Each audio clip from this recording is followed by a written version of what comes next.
Samajwadi party के प्रवक्ता अमीक जमीर साहब इस वक्त हमारे साथ। अमीक साहब, कल जिस तरीके से बाराबंकी में हमने देखा कि एक व्यक्ति की दिन दहाड़े हत्या कर दी गई, मुख्तार अंसारी से लोग उसका नाम जोड़ रहे हैं, आप कैसे देखते हैं उस पूरी हत्या? देखिए, ऐसा है कि शोएब किदवई और जिनको जो है वहाँ के मशहूर अधिवक्ता थे, पूरे सूबे में जिस तरह से वकीलों की हत्याएं हो रही हैं, या तो वो लोगों के केसेस न लड़ें, अगर वो केसेस लड़ते हैं तो पूरे सूबे में आपने रामपुर में देखा एक हत्या का मामला सामने आया।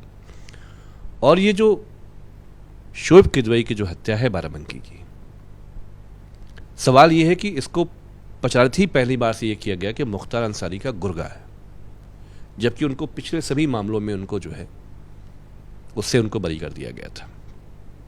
और ये जो हत्याएं हो रही हैं, जैसे बाबा सिद्दीकी की हत्या हुई, जैसे मुन्ना बजरंगी की हत्या हुई, जैसे अतीक अहमद की हत्या हुई, ये उसी हत्या पकड़ का अगला हिस्सा है।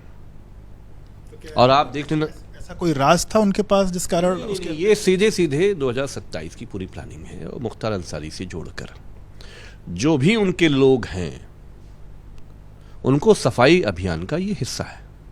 कौन करा रहा है? ऐसे हुआ है, ये कौन लोग हैं, तो हमें ये लगता है कि ये एसटीएफ के लोग ज्यादा जानते होंगे। आरोप लगा रहे हैं? आरोप लगाने की बात नहीं है। STF is a most tainted police force of our country. हमारे इलाहाबाद उच्च न्यायालय ने क्या बोला पुलिस को? अनुराग दुबे के मामले में, फर्रुखाबाद के मामले में, सुप्रीम कोर्ट ने उत्तर प्रदेश के पुलिस को कहा था कि हम आपको ऐसा सबक सिखाएंगे कि आप जिंदगी भर याद रखेंगे। और दोबारा अनुराग दुबे से जोड़कर 15 लोगों को गैंगस्टर लगा के दोबारा आपने पुलिस ने जेल में पैक कर दिया। तो ना इन्हें संविधान का डर है, ना सर्वोच्च न्यायालय की लाइन का डर है, ना इलाहाबाद का फेक इनकाउंटर्स पे लाइन का डर है। तो लॉ एंड ऑर्डर कहाँ है? अगर हमारे आदरणीय केस में तो अभी तो पुलिस की इन्वेस्टिगेशन चल रही है, पुलिस ने 5 टीमें बनाई हैं, लगातार जो धरपकड़ है वो जारी है, तो कम से कम सामने तो आने दीजिए, आप ऐसे सीधे आरोप लगा। नहीं, ये पूरा जो एक मॉडल है, एक मॉडल है, पूरा मॉडल्स ऑपरेंडी पूरी जो है। और आप देख लेना कि इसमें कुछ नहीं होगा। और जो लोग पकड़े भी जाएंगे तो लगेगा हाँ कोई अननोन से गरीब गुरबा बैकग्राउंड के लोग हैं। तो जिस तरह से हजार इनकाउंटर, हर दिन 3 इनकाउंटर्स हो रहे हैं, कोई ब्राह्मण के नाम पे हो रहा है, कोई मुसलमान के नाम पे हो रहा है, कोई मुख्तार अंसारी के नाम पे हो रहा है, कोई किसी के नाम पे हो रहा है। तो ये जो कुछ भी है, ये लॉ एंड ऑर्डर का जो पूरा फेल्योर का जो चेहरा है। भाई, कोडी नैन कंपनी के कितने लोगों का इनकाउंटर हुआ? नहीं हुआ ना। गाजियाबाद की पुलिस ने पूरा मामला एक्सपोज किया था, क्या हुआ उसमें? एफआईआर होने के बाद भी क्या हुआ? तो ये बहुत ही कंट्रोवर्शियल इनकाउंटर्स हैं। और आप देखिएगा इसमें बड़े बड़े लोगों के नाम आएंगे। एक अलग सवाल है, अभी मुक्तेश्वर नंद का प्रकरण पिछले 1 महीने से जारी है और उसको लेकर के आप लोगों ने तमाम बार सवाल उठाए। सीएम ने भी अखिलेश यादव ने भी उनसे जो है बातचीत की थी। कल पहली बार सीएम योगी ने सदन में इस पूरे प्रकरण में खुल करके बोला है और उन्होंने कहा है कि शंकराचार्य का जो पद है वो बड़ा ही सम्मानित पद है, ऐसे ही किसी को ये पद नहीं मिल सकता है, हर एक चीज़ का अपना एक नियम होता है। उन्होंने यहाँ तक कहा कि जहाँ पर ये सब कुछ हुआ, उस रास्ते पर जहाँ शंकराचार्य जा रहे थे भगदड़ हो सकती थी, अंदर जाने का वहाँ से बाहर निकलने का रास्ता था, उस रास्ते से वो अंदर जा रहे थे। यानी कि कुल मिलाकर के आरोप प्रत्यारोप का एक जो दौर था, उस पर कल सीएम ने विराम लगाते हुए तमाम जो बातें वो कही। देखिए, बहुत ही शर्मनाक है कल का आदरणीय मुख्यमंत्री जी का भाषण। अगर वो स्वामी अभी मुक्तेश्वरानंद जी को बतौर बाहरी मुख्यमंत्री, अभी मुक्तेश्वरानंद जी तो हमारे उत्तर प्रदेश के जन्मे हैं, आप तो बाहर से आए हो, आप बाहर से आके स्वामी अभी मुक्तेश्वरानंद जी की नागरिकता तय कर रहे हो, शंकराचार्य हैं या नहीं हैं ये तय कर रहे हो, और ये कह रहे हो कि भगदड़ स्टेम्पेट का डर था। तो हम बहुत ही सम्मान के साथ आदरणीय मुख्यमंत्री जी से पूछना चाहते हैं कि जो महाकुंभ में हुआ, आज तक हजारों हजार लोग गायब हैं, एक ट्रक चप्पलें मिली हैं जिनके माँ बाप का नहीं पता, भाई बहन का नहीं पता है। तो क्या वो स्वामी अभी मुक्तेश्वरानंद जी की वजह से हुआ था? ये जितने भी पीठ के हमारे शंकराचार्य हुए थे, ये उनकी वजह से भगदड़ हुआ था? अगर आप ये कह रहे हैं कि जो उनकी पालकी को नहीं लाने दिया गया, और हमारे नेता आदरणीय मुख्यमंत्री जी, देखिए हम लोग धर्म के विषय पर ज़्यादा चर्चा नहीं करते।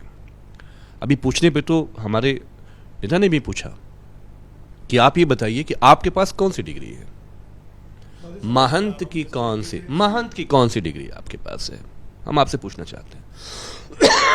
नाथ संप्रदाय का जो हजारों साल का इतिहास है, आपकी एंट्री अगर पारिवारिक नहीं होती तो आप कहां से आ जाते हैं यहां पर। तो जो कल अपमान उन्होंने हमारे उत्तर प्रदेश के शंकराचार्य आदरणीय अभी मुक्तेश्वर जी का किया है, और हर दिन होता है, हर पर दिन सवाल उठाने की समाजवादी पार्टी की जब सरकार थी तब क्यों 2013 में लाठीचार्ज कराया, और तब भी आपने भी तो वही काम किया था, अपमानित किया। कल जिस तरह से मेरे नेता आदरणीय अखिलेश यादव जी ने उस समय जो घटना हुई थी, उन्होंने जाके अभी मुक्तेश्वर जी से, उनके जो गुरु थे, उनसे माफी मांगी थी। कल हम लोग ये उम्मीद कर रहे थे कि हमारे मुख्यमंत्री जी अपना दिल बहुत बड़ा करते हुए कल वो स्वामी अभी मुक्तेश्वर जी से माफी मांगेंगे, लेकिन आप उनका चेहरा याद करिए, चेहरे का रंग याद करिए हमारे मुख्यमंत्री जी का। ऐसा लग रहा था कि जैसे कोई माफिया के बारे में बात कर रहे हो। वो सम्मानित हैं, पूरे देश में उनका कद है, प्रधानमंत्री जी उनका पैर छूते हैं। क्या अभी मुक्तेश्वर जी गलती है कि प्रधानमंत्री जी उनका पैर छूते हैं? इसलिए आप उनको हर दिन आप उनको अपमानित करेंगे, उनकी पीठ को अपमानित करेंगे। समाजवादी पार्टी हम इसको कंडेम करते हैं, और कल हम ऐसी उम्मीद नहीं करते थे जिस तरह की भाषा अभी मुक्तेश्वर जी के लिए आदरणीय मुख्यमंत्री जी ने करी। इस तरीके से ये तमाम जो चीज़ें हों, इस पर अखिलेश यादव ने योगी को लेकर के बयान दिया था, सीएम को लेकर बयान दिया, और उन्होंने योगी के चोले पर कहा कि उनका चोला कहाँ से है और कैसे वो योगी हो गए, इस तरीके की बातें कही थी। इस पर भारतीय जनता पार्टी का जो सहयोगी दल है निषाद पार्टी, उसके नेता संजय निषाद, वो कह रहे हैं कि आप लोगों ने सिर्फ पिछड़ों का चोला पहना हुआ है, लेकिन आप लोग सिर्फ पीड़ा देने के लिए, दुख देने के लिए और अपमानित करने का जो काम है वो कर रहे हैं। देखिए, संजय निषाद जी को जब जब जेल का डर सताता है तो बीजेपी उनको पुश करती है कि माननीय अखिलेश यादव जी को टारगेट करो।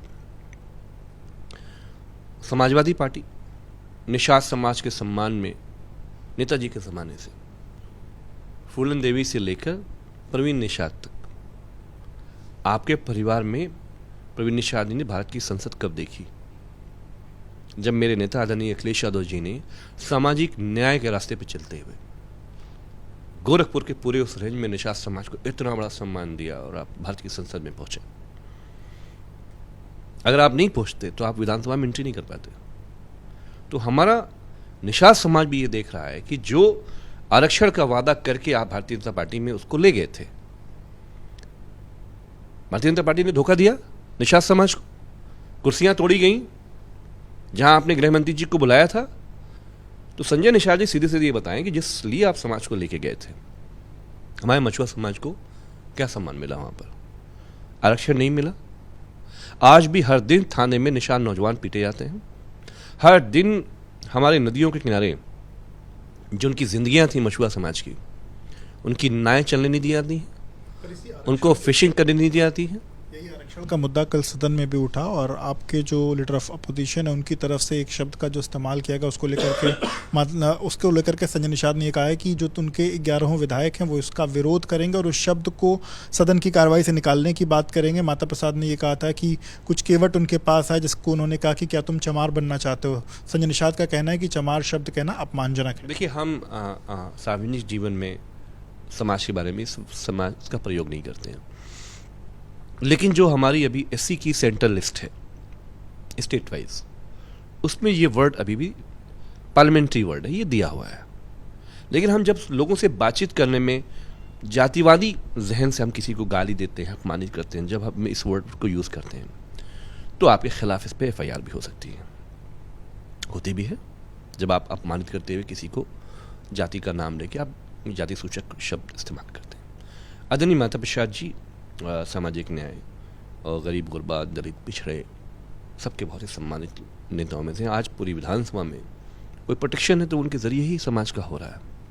लेकिन हमारे संजय निषाद जी ने जो वादा था जो समाज का, उन्हें पहले बताना पड़ेगा कि जो भारतीय जनता पार्टी से वादा हुआ था वो निषाद समाज को सम्मान का क्या हुआ। उनके विधायक अगर आप लोग का विरोध करेंगे सदन में तो नहीं, विरोध करना तो उनका अधिकार है, लेकिन उनसे बात पूछी जाएगी कि आपने निषाद समाज को जिस लिए आप लेकर गए थे उस सम्मान का हुआ क्या? प्रवीण निषाद कहाँ है आजकल? शुक्रिया बात करने के लिए।